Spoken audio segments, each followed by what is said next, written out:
नमस्कार साथियों, even classes की ऑनलाइन क्लास में आपका स्वागत है। जैसा कि हम चैप्टर 11 कर रहे थे और आज हम बात करने वाले हैं ऊर्जा संरक्षण के नियम के बारे में। जैसा कि हमने छोटी क्लासों में, पिछली क्लासों में हम पढ़कर आए हैं कि ऊर्जा संरक्षण का नियम क्या होता है। तो ऊर्जा को ना तो नष्ट किया जा सकता है और ना ही ऊर्जा को उत्पन्न किया जा सकता है। ऊर्जा को केवल एक रूप से दूसरे रूप में रूपांतरित किया जा सकता है। ये हमने पढ़ा है थ्योरिकल रूप में, लेकिन आज हम उसका प्रूफ करेंगे कि किस प्रकार से निकाय की जो कुल ऊर्जा होती है वो एकदम नियत रहती है, यानी कि कांस्टेंट रहती है, उसका मान बदलता नहीं है। कुल ऊर्जा का जो मान होता है वो हमेशा संरक्षित रहता है। अब ये किस प्रकार से होगा, तो यहाँ पर यदि हम एग्जाम्पल लेते हैं स्प्रिंग वाला, जैसा कि अपनी किताब में स्प्रिंग वाला एग्जाम्पल दे रखा है, उसी एग्जाम्पल की हम बात करते हैं। तो हम क्या करेंगे, यहाँ पर हम एक ये मान लेते हैं कि यहाँ पर अपने पास एक दीवार है, ठीक है। दीवार थोड़ी सी टेढ़ी बन गई, इसको सीधी कर लेते हैं। ये सीधी दीवार है और ये हमने एक सरफेस ले लिया, ठीक है, चिकना समतल सरफेस ले लिया, घर्षण रहित। और यहाँ पर मैंने क्या किया, एक स्प्रिंग से m द्रव्यमान के एक आयताकार गुटके को बांध दिया। तो यहाँ पर हमने m द्रव्यमान का जो गुटका था उसको स्प्रिंग से पकड़कर यहाँ पर रख दिया। अभी ये अपनी नॉर्मल स्थिति में है, या हम कह सकते हैं साम्य अवस्था या इसकी माध्य अवस्था, यानी कि mean position of the object. इस ऑब्जेक्ट की जो मेन पोजीशन है वो अभी वो वही है, यानी कि ना तो स्प्रिंग के अंदर तनाव उत्पन्न है, ना ही उसमें संपीड़न हो रहा है, यानी कि ना ही उस पर दबाव है और ना ही इस स्प्रिंग पर कोई भी तनाव है। अब क्या करेंगे, तो यहाँ पर अपने पास तीन पोजीशन ध्यान में आएगी। अब तीन पोजीशन में पहली पोजीशन ये थी, सेकंड पोजीशन में क्या हुआ, तो मेरे ये बॉक्स जो पड़ा हुआ था m द्रव्यमान का, जो अपने पास आयताकार गुटका था, ये पड़ा मेरे जची नहीं कि ये पड़ा हुआ है। मैंने क्या किया, इसको इधर की तरफ बल लगाया और मैंने इसको इधर की तरफ खींचा, यानी कि मैंने बल किस तरफ लगाया, मैंने बल इस पर बाहर की ओर लगाया, इधर की तरफ मैंने इस पर फोर्स लिया। जैसे मैंने इस पर फोर्स किया तो स्प्रिंग बढ़ गई, यानी कि स्प्रिंग में खिंचाव आ गया। और इसकी जो अवस्था थी, वो जो बॉक्स था वो कहाँ आ गया, तो यहाँ पर देखो, मैंने जैसे ही इसको खींचा तो स्प्रिंग थी, इसमें तनाव आ गया और इस बॉक्स की जो मेन पोजीशन थी, उस मेन पोजीशन से वो कहाँ पर आ गया, यहाँ पर आ गया। यानी कि इसकी मेन पोजीशन जो थी वो तो ये थी। अभी इसकी पोजीशन कौन सी है, ये वाली, यानी कि यहाँ से लेकर यहाँ तक इसने, हम मान लेते हैं x विस्थापन किया। कितना विस्थापन किया, x विस्थापन, x डिस्प्लेसमेंट इसमें हुआ। अब अपने को एक चीज़ ध्यान में है कि वस्तु की स्थितिज ऊर्जा जो होती है, स्थितिज ऊर्जा को हम क्या मानेंगे, हाफ के एक्स स्क्वायर, और इसकी जो गतिज ऊर्जा होती है उसको हम क्या इसकी जो गतिज ऊर्जा होती है उसको हम मानते हैं हाफ mv स्क्वायर। यही फॉर्मूले थे अपने। अब k क्या है, तो k स्प्रिंग का जो नियंतांक है वो है, और x क्या है, तो x इसके अंदर विस्थापन उत्पन्न हुआ, इसलिए इसकी स्थितिज ऊर्जा कितनी हो गई, हाफ के एक्स स्क्वायर। और गतिज ऊर्जा का जो फॉर्मूला होता है वो होता है हाफ mv स्क्वायर।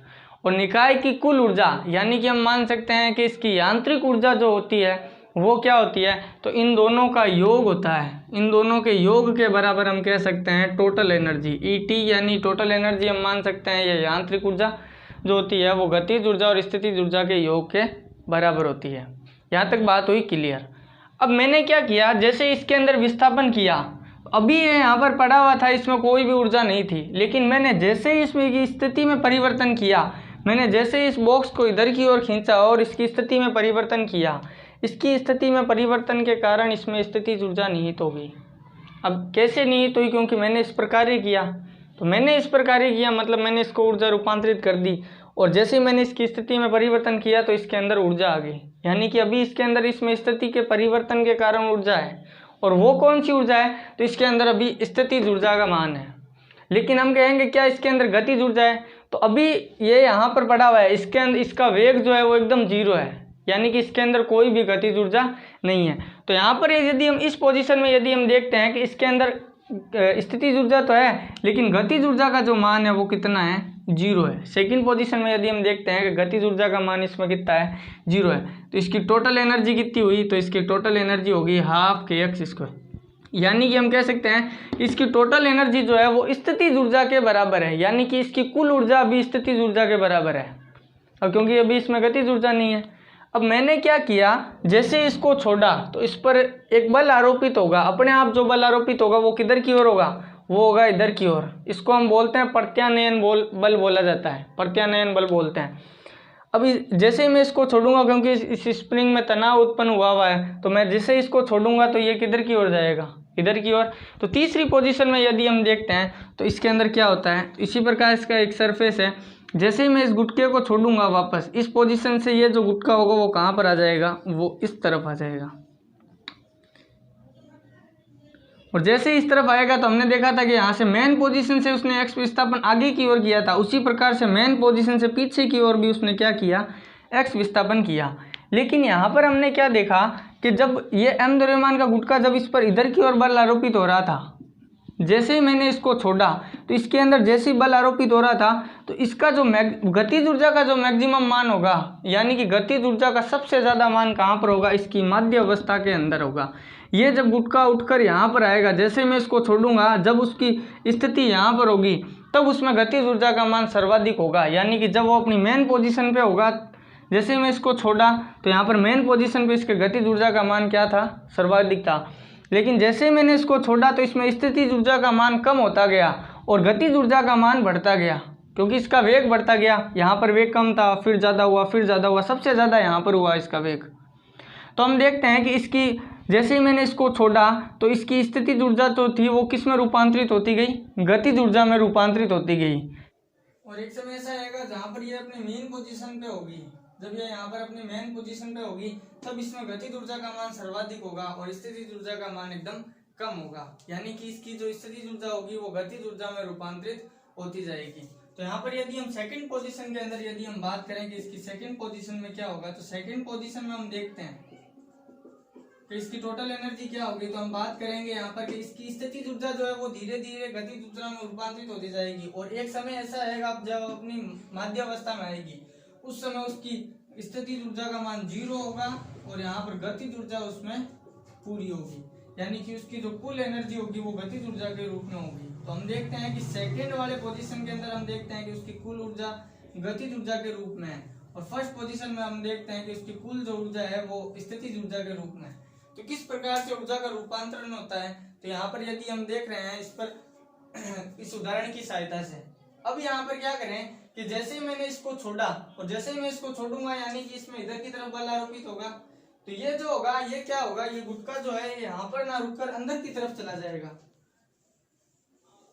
इसकी जो पोजीशन आ जाएगी वो यहाँ पर आ जाएगी। तो हमने क्या देखा कि जब मैंने इसको खींचा तो ये बाहर की ओर विस्थापन एक्स विस्थापन कर रहा था, इसी प्रकार उसको छोड़ते ये अंदर की ओर उसने एक्स विस्थापन किया, यानी कि वो अपनी मेन पोजीशन से कहां पर आ गया, इधर की तरफ। वापस इसकी स्थिति में परिवर्तन हुआ तो इसमें स्थिति के परिवर्तन के कारण इसमें स्थितिज ऊर्जा निहित हो गई।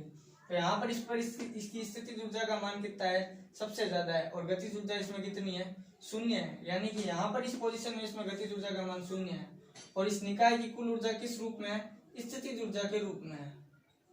इसी प्रकार से जैसे ही मैं इसको वापस छोड़ूंगा तो यहाँ पर ये वापस बाहर चला जाएगा, अपनी मेन पोजीशन में आने का प्रयास करेगा और वहां ना आकर वापस बाहर की ओर चला जाएगा। तो ऐसे आगे पीछे चलता जाएगा और गतिज ऊर्जा स्थितिज ऊर्जा में और स्थितिज ऊर्जा गतिज ऊर्जा में रूपांतरित होती जाएगी। तो इस आधार पर हम कह सकते हैं कि ऊर्जा का एक रूप से दूसरे रूप में रूपांतरण हो सकता है, ना तो ऊर्जा को नष्ट किया जा सकता है, ना ही ऊर्जा का निर्माण किया जा सकता है। यहाँ तक बात क्लियर होती है। अब यदि हम बात करें ऊर्जा के श्रेय वाले टॉपिक के बारे में कि ऊर्जा का श्रेय किन किन रूपों में होता है, तो हम देखते हैं कि जैसे हम बल्ब जलाते हैं तो बल्ब के अंदर अपने को चाहिए प्रकाश ऊर्जा, लेकिन बल्ब गर्म भी होता है तो उसमें ऊर्जा के रूप में श्रेय हो जाता है।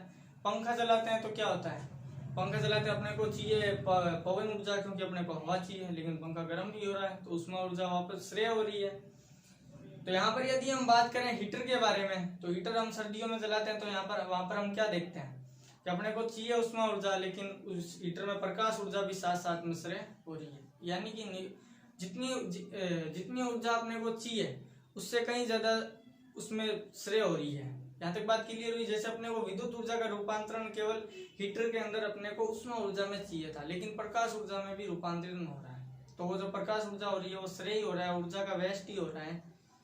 तो इस प्रकार से यदि हम बात करें कि निकाय की कुल ऊर्जा तो सुरक्षित रहती है, लेकिन किस आधार पर, तो यदि हम बात करें कि विद्युत ऊर्जा जो है वो किस किस में रूपांतरित हुई, प्रकाश ऊर्जा हीटर के अंदर देखा तो प्रकाश और उष्मा, उन दोनों को ऐड करेंगे तो वो जितनी विद्युत ऊर्जा उसमें आई थी उस विद्युत ऊर्जा के बराबर होगा। तो यानी कि कुल एनर्जी अगर हम उसमें देखेंगे तो उस निकाय की जो कुल ऊर्जा होगी वो एकदम संरक्षित रहेगी। यहाँ तक बात क्लियर होती है। अब यदि हम बात करें शक्ति के बारे में, शक्ति कुछ नहीं है, कार्य संपन्न करने की दर को शक्ति कहेंगे। जैसे यहाँ पर यदि हम बात करें कि मैं मान लेता हूँ कि मेरे को एक कार्य दिया गया, उसी समय मेरे साथी को एक कार्य दिया गया, मेरे साथी ने उस कार्य को 1 घंटे में संपन्न कर दिया, लेकिन मैंने उसमें 2 घंटे लगा दिए। ज्यादा पावरफुल कौन हुआ? वही हुआ ना जिसने कम समय में संपन्न किया कार्य को। यानी कि कार्य संपन्न करने में की जो दर होती है वही शक्ति कहलाती है। कार्य संपन्न करने की दर शक्ति कहलाएगी कि जितना कम समय में कार्य संपन्न करेंगे वही शक्तिशाली कहलाएगा। तो यहाँ पर हम इसकी डेफिनेशन के रूप में लिख सकते हैं कि कार्य संपन्न करने की जो दर होगी वही क्या कहलाएगी? वही शक्ति कहलाएगी। अब यदि हम बात करें शक्ति के फॉर्मूले के बारे में, तो P बराबर W/T होता है। P बराबर क्या होता है? W/T। P का जो मात्रक होता है वो क्या होता है? तो P का मात्रक होता है वाट, W यानी कार्य का मात्रक होता है जूल, और T यानी कि समय का मात्रक क्या होता है? सेकंड। तो वाट बराबर क्या होता है? जूल/सेकंड होता है। और इसके अंदर यदि हम बात करें तो 1 HP भी आता है। 1 HP यानी कि 1 हॉर्स पावर। 1 हॉर्स पावर के अंदर 746 वाट होते हैं। जैसे हम घरों के अंदर जो पानी वाली मोटर लगाते हैं या खेतों में जो बूस्टर लगाते हैं 3-3 HP 4-4 HP के, उस प्रकार से यदि हम बात करें तो 1 HP के अंदर यानी कि एक अश्व शक्ति के अंदर 746 वाट होता है। ये बात अपने को ध्यान में रखनी है।